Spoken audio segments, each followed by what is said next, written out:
Travel with me. Hey fellow humans, Mina here. Welcome back to another Drive-In Talk. And this week we're doing the best books I read in 2024, part 3. I know, you thought I was done with parts 1 and 2. Well, guess what? I'm not. I lied. I didn't realize I lied at the time, but I lied because I decided to do the Kindle books that I read anyway. I mentioned in my other books that I read a bunch of books this year, and I did. And I was like, I'm not going to talk about the ones in the Kindle because reasons. And I decided I'm going to do that, which is why we're doing a drive-in talk, because I don't actually have physical copies of these books. But yeah, I read a lot of books this year. At the time of recording this, I now read 147. Granted, 37 of those books were a 37-volume manga series that I finally finished. Very good series, Gantz. Check it out if you can. They're out of print, so they're really hard to find, and if you find them, they're super expensive. I just so happen to have been lucky enough to bought them over the years in Canada, so that's how I have the complete set. But if you can read it, I recommend it. Very dark, lots of boobies and blood and guts, so just warning on that. But yeah, we're talking about the best books I read in this year, Kindle edition. I didn't read as many Kindle books as physical books, but and not all of them were hits. A lot of them were flops, actually, but we're talking about the hits, so let's get into it. The first book we're talking about today is My Not So Perfect Life by Sophie Kinsella. Okay, full disclosure, I love this book, though I did find it annoying how many times our main character used that phrase. There were lots of feel-good moments and a few good chuckles, and I also really enjoyed the writing style. Overall, this was an excellent read, and I highly recommend it. It's basically a part love story, part workplace dramedy, part witty critique of the false judgments we make in a social media-obsessed world, according to Goodreads. Our main character, she's in England, and she's always wanted to work in London, and she's going to London now. She's in London, and it's not going as good for her as she planned, but then something happens at home, and she goes out and helps her countryside family with some stuff, and then there's love, and then there's a little bit of spice, and I don't know, I just really enjoyed this. This was one of the reads from the book club that I'm in, and I really enjoyed it, so I'd recommend checking it out. This was my first Sophie Kinsella read, though I have read another Sophie Kinsella book this year. I did a whole rant video on that one, and that one was not good, but if you want to check that one out, I believe... Actually, I don't remember what it was called at this point, but I will put a card up on the screen so you could check that one out if you really want to hear a rant. But yeah, I guess she's a hit or miss for me. Next book is The Only One Left by Riley Sager. This is a horror thriller book, and I really loved it. I probably might do a video on it, actually, if I haven't done one already. I don't think I have, but I probably will do a full video on it later. But basically, we got this girl who's working in healthcare, and now she's taking care of this super elderly woman who is basically like a vegetable, but she can move her eyes or whatever, and but no one really wants to look after her because the whole town is all because she apparently committed a murder, and now everyone, even though she's a vegetable and Soup's old at this point, I don't know why the town is oh my god, she committed a murder, let's stay away from her, but she can't do shit, she's old and a vegetable. But there's some plot twist, and then there's more plot twist, and I don't want to get into it, but you probably, just judging on what I said so far, probably guessed a little bit of the twist. But there's so many plot twists upon plot twists, and it was so good. I I personally never saw most of it coming. So I love that. Some people probably would see it coming, but I am a dumbass when it comes to reading books, and I can never see plot twists coming, no matter how obvious they are pointed out to me. Although occasionally I do, but yeah, still.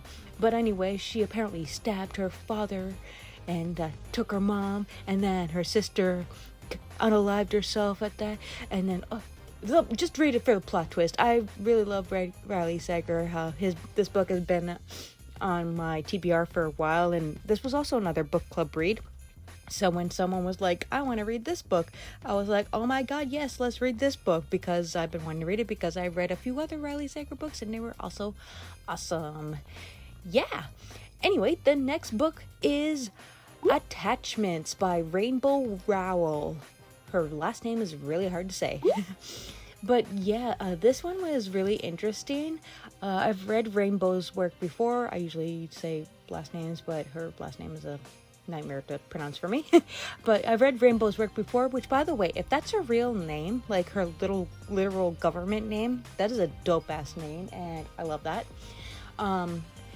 But yeah, it's basically set in 1999, and there's this company. They're all preparing for, Y2K. If you were alive during that time, like I was back in my day, it was quite a thing where like everyone was like, oh my god, every computer is going to die when we hit the year 2000. So this company, I think I can't remember, I think it was like a newspaper place. Anyway, they had an IT department backing shit up and all this stuff, and getting ready for the big Y2K. And our main character, his job was to monitor everyone's emails to see if they were like complying with work standards. It's everyone in the newsroom knows it. It's a company policy. But while doing this, he usually just reads and deletes and whatever. But he's like, okay, yeah, that's cool. Checks all the boxes. But it ends up, he ends up reading some emails between two coworkers, and he kind of falls in love with the writing of one of them. And I don't know. It's a little creepy, stalkerish if you really think about it. But honestly, it was still cute. And I mean, we don't read for reality, so yeah, I really enjoyed it, and I had a couple of chuckles and ahs. So yeah, I'd give it a check, if you like that kind of thing. And the next book is Where's Molly by H.D. Carlton. Now this book is a spin-off of the Cat and Mouse duet, which is Book Talk's favorite topic, Hunting and Haunting Adeline, which I also read, and I know they're problematic AF. But again, we don't read to read real life. we read horror books, and we don't to experience what it'd be like to get, I don't know, slashed by a slasher, but we don't actually want to be slashed by a slasher in real life. So yeah. So I actually really enjoyed this spin-off. Is this series problematic? Absolutely, but hey, it's fiction and I like the writing, so I had fun all at the same time. Plus, there was cameos from the Cat and Mouse duet, and we got to learn about Molly, who was mentioned in the main book, and I enjoyed this story. And the love interest, Cade, he was intense, but he didn't feel as hardcore as Zaid from the original series, so I like that. I kind of hope Carlton writes more from this universe, because who knows? Considering how it ended, including the bonus chapter, we may get more. It's also a really short read compared to the Cat and Mouse duet, which I believe are like 800 pages, which does not need to be that long. They might not be. I really can't remember. I read them last year, but this one was like 200 and some pages, so it was really a quick read. And you technically don't have to have read the Haunting Adeline. So yeah. The next book on this list is People We Meet on Vacation by Emily Henry. I really enjoyed this read, and having just gone on many vacations this year, this was the perfect book to bring along. I really enjoyed the chemistry between Poppy and Alex, our main character, and I love Poppy's jokes, corny as they may be. I also love the writing style. The only thing I didn't like is the thing that what happened in Croatia that made them stop talking for 2 years. I assumed it was some big fight and misunderstanding, and it was a misunderstanding. There seemed to be major things in romance books, but there wasn't a fight. They just sort of admitted their feelings, and then because it was awkward to talk about it, they just stopped. I don't know, that irked me for some reason. Like, it was the stupidest and the biggest miscommunication I have ever read in a book. So this is not a quite 5-star read. I made it a 4-star because of that. But like, miscommunication seems to be like a big thing in romance books with a big third act conflict. But like, this was the biggest of the biggest miscommunication. It really could have been solved in an actual adult conversation. But still, as my second Emily Henry read, this was pretty good and I enjoyed it. And it just gave me some cool vibes because I was on vacation when I was reading it. So yeah. The next is a Judith Sonnet book. We got Hot Musket. I did like a 50-minute video where I gushed about Judith Sonnet's books, but like a lot of her books recently I've been reading on the Kindle. So we're going to talk about this one. Also, the cover is really gorgeous. I really love it. We all know Sonnet for her amazing skills in the splatter punk / extreme horror community. We can now add erotic horror to her list of accolades. The spice in this book, which is a lot because, erotica, is chef's kiss. It was better written than half the spicy romance books I read, and that's a lot. Add in a crazy old man who kills people just because? Well, sign me up. This book was short and full of amazing writing, and I can't wait to see what Sonnet dips into this genre, if she dips into this genre again. Until then, I'll be reading the rest of her horror books because I can never get enough of her books. If you like spice and horror, you'll love this. And Judith once said that her books kept getting placed on the erotic fiction on Amazon, despite them not being erotic. They're horror splatterpunk, and there are erotic scenes, but that's like not the main thing. So she got like fed up, and she's like, "Well, here I'm writing a damn erotica, so now it could be in the right category." So I thought that was funny, like slapping Amazon's face. But yeah, really good. Love the cover. Really great characters. I really enjoyed this, and it was an interesting change of pace from her usual writing style. Next, we got Incidents Around the House by Josh Malerman. I actually did a whole last video on this.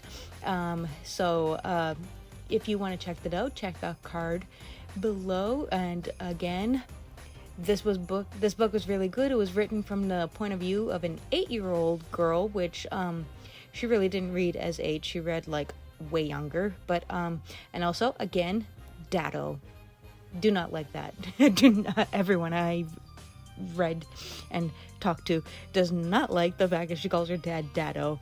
That maybe just be a personal preference, but yeah, I'm not going to go into too much detail, but it's a really interesting take on the horror genre. If you want to hear more about it, go check out the video I made on it. Really good, well done. Once you get past the gimmick style of writing. But yeah, and last, we have The Nanny by Lana Ferguson. I don't know why that was hard to pronounce. I love this. I actually just finished it like last week. The concept was great and executed perfectly. Basically, our main character used to be an OnlyFans star, and then she's not, and she gets to be a nanny, working for this Soup's hot guy, obviously. And turns out that she realizes that he was actually like her number one customer, and they had like a special thing, and then he ghosted her, and then she quit OnlyFans, and now she's nannying, and you just have to read it. I even legit laughed out loud more than once. One time I had to pause reading because I couldn't stop laughing. And sure, it's probably not that funny, but it was to me, so that's a win. I did find the third act conflict to be pretty stupid, however. Our main character caused all our own problems by not having an adult conversation, which seems to be a popular theme in most romance books. But besides that, this was a great read. Did it have flaws? Sure, but I put them aside because I love the writing style. Also, we must protect Wanda at all costs. Can we have a book about Wanda next time? I need more Wanda. If you read the book, you know what I mean. So, yeah. That is all the books I've read on Kindle this year to make part 3 of the best books that I read in 2024. How about you guys, my fellow humans? Have you read or heard of any of these books? Do you plan on reading any of them? What were your favorite reads of 2024? Let me know in the comments down below. Also, please enjoy the brand new song that we're starting, because I'm kind of getting sick of using the DeLorean, which is the song that's been in literally all my videos since for like 3 years now, and I'm getting sick of it, so I've now been making my own songs. So hope you enjoyed. It's festive because this week is Christmas, and Merry Christmas, happy holidays. Hope you enjoy whatever holiday you are celebrating, or if you're not celebrating anything, I hope you have a wonderful festive time all the same. I will catch you all next week. So anywho, that's all I gotta say for now. If you want to keep hearing more about stuff, be sure to follow me on all your favorite socials. Links below. Stay safe and take care. Bye!